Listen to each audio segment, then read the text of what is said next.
Saludos cordiales, una feliz tarde para todos desde el departamento de La Guajira. Carlos Ucategui, el Miura, la voz del Caribe colombiano para el programa Siempre Venezuela, Venezuela Siempre. Un cordial saludo a Alan Peralta, Nancy Pacheco y por supuesto al equipo de producción que día a día está ahí pendiente con nosotros. Muchas veces hay que tocar los temas, sobre todo del pasado, escuchar esos recuerdos del corazón y la mente que no dejan a uno en paz, sobre todo en el caso de los migrantes que hemos visto en las calles tristes, pensativos, con la mirada hacia el piso. Muchos migrantes que están tomando pocas reflexiones en su vida, donde hoy día les ha tocado lo peor. Y en eso nos incluimos todos nosotros, porque somos migrantes, pero somos venezolanos con mucho orgullo. Muchos de estos temas a veces los he visto desde la frontera binacional, desde Las Rayas, en Paraguachón Guarero, para la población de Maicao. Muchos de ellos llegando desde diferentes estados del país, con un cúmulo de familias, sobre todo pequeños, que hoy día no han tenido ningún tipo de estudios, no han tenido algún tipo de elementos de juicio hacia el mundo, de dónde provienen, dónde nacieron. A mí me ha tocado preguntarle, lo que no podemos hacer por pantalla, a esos niños, ¿de dónde provienen? Muchos dicen, no, yo vengo del Guárico, otros me han dicho, vengo del Zulia, pero ¿de qué ciudad? Bueno, creo, porque vivíamos en Maracaibo, y no sabe de qué urbanización, qué dirección o algo. No, han perdido totalmente esa identidad del país, de Venezuela.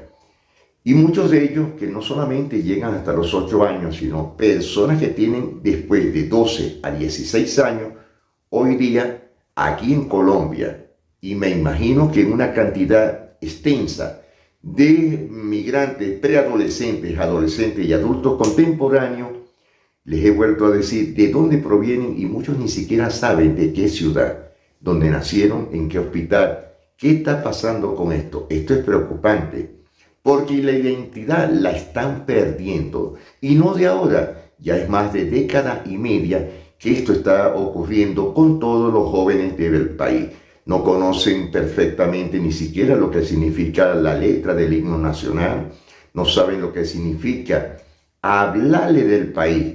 A muchos les he preguntado, mira, ¿tú te acuerdas? Ejemplo, en el caso de los zulianos, de la iglesia Santa Bárbara, de la catedral de Maracaibo, del convento de San Francisco. No, ellos te indican, no, conocemos el terminal, las Pulgas, la avenida Libertador y la Limpia. Es decir, están muy faltos de orientación. Lo mismo ha ocurrido con varios de la capital, de Caracas, donde les he preguntado, mire, ¿cómo está Sabana Grande? ¿Cómo está el Paraíso? ¿Cómo está el Cafetal? Es decir, conocen solamente los núcleos donde se han criado. Muchos de ellos dicen que no lo conocen por la falta económica que han tenido y la falta de trabajo. Lo mismo ha venido ocurriendo en otros estados, sobre todo los andinos, donde han tenido que traspasar las fronteras de cada estado o a Colombia o a otros países o a otros estados del país. Ellos están, como decimos nosotros, más perdidos que el hijo del Limber, porque no tienen un conocimiento básico de lo que están haciendo. Muchos de estos estudiantes que los están criticando hoy día en todas partes, les dicen, ¿por qué no escriben de esta manera o no escriban de otra forma? Pero les hemos indicado que por lo menos en el caso de los venezolanos, la caligrafía es corrida.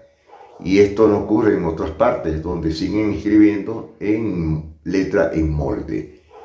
Estos estudiantes que hoy están tratando, que dejaron sus estudios en el país por X o por Y, hoy desean volver a los libros, seguir una carrera tanto tecnológica o técnica superior o por supuesto universitaria. Pero los costos se les están haciendo muy difíciles. Si se le hacen difícil aquí en Colombia a los connacionales, imagínense ustedes a un migrante que no tiene la posibilidad económica cómo recurrir para esto, ya que un semestre puede salirle fácilmente más de 6 millones de pesos. Lo mismo me imagino en los Estados Unidos. en el Canadá, en México, en cualquier parte. Venezuela dio desde el año 1890 con Guzmán Blanco. Gracias a él, la educación es gratuita en Venezuela.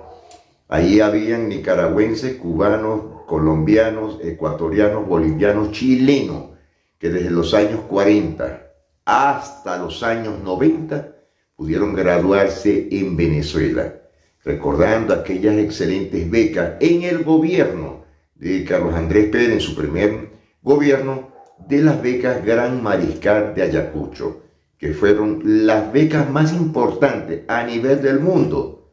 Y las catalogó, por supuesto, el Congreso de los Estados Unidos, y en donde todos esos profesionales que se graduaron en ese entonces, hoy están en diferentes áreas de la profesionalidad científica, económica y, por supuesto, tecnológica de punta. Francia, Estados Unidos, Alemania, Canadá, Noruega, Holanda, Bélgica fueron partes puntuales muy importantes dentro de estas becas en el margen del primer gobierno de Carlos Andrés Pérez. Fueron cosas que fueron sucediendo a través del tiempo, donde tuvimos que recurrir a ciertas enseñanzas que no son las pródigas en el país.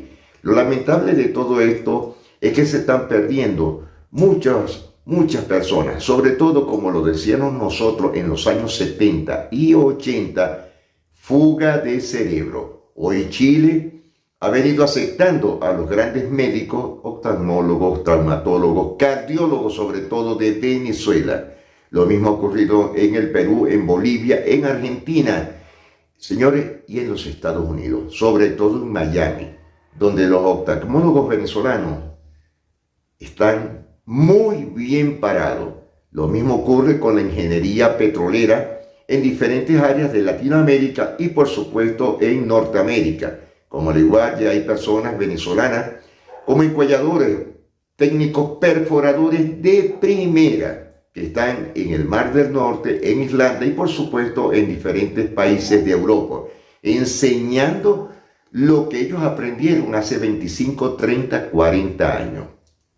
Esto es muy importante. No como hay una pequeña xenofobia que se ha hecho grande cuando dicen el venezolano está haciendo aquello.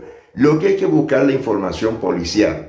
Y si hablamos tanto de Colombia, del Ecuador, del Perú, busquemos cuál es la causa verdadera. Sobre todo aquí en Colombia, el 1.9%. No es más de eso. Y hay programadores de diferentes empresas radiales que siempre dicen fue por los migrantes venezolanos. Revisemos bien qué pasó en el pasado, hace 10, 15, 14, 20 años, sobre todo en la capital del país, donde se le estaba echando la culpa y no llegaba absolutamente nada hacia los migrantes venezolanos. Lo mismo ocurrió sobre todo en la frontera binacional del sur, es decir, en el departamento de La Guajira. No llegaban al 0.8, pero resulta que hay que buscar también los encabezamientos de lo que ha venido sucediendo a través del tiempo. En Venezuela salieron más de 6 migraciones en menos de 14 años. Las últimas 2, que fueron las más terribles, sobre todo en la formación de los preadolescentes y adolescentes venezolanos, que no pudieron seguir los estudios tanto de primaria como los estudios de secundaria. Alan Nancy, esto es preocupante. Venezuela está careciendo actualmente de algo muy importante, la identidad del venezolano.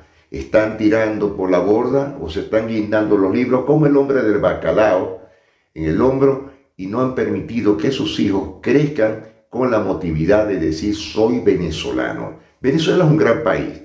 Tenemos defectos como lo tienen todos los países del mundo, pero lo que no hay que permitir es dejarse minimizar por nadie. Escuchen las historias, lean de nuevo y vuelvan a decir soy de Venezuela. Alan Nancy, nos estamos despidiendo. Será hasta mañana. Carlos Ucategui, el Miura, la voz del Caribe colombiano, para el programa Siempre Venezuela, Venezuela Siempre. Mis bendiciones para todos.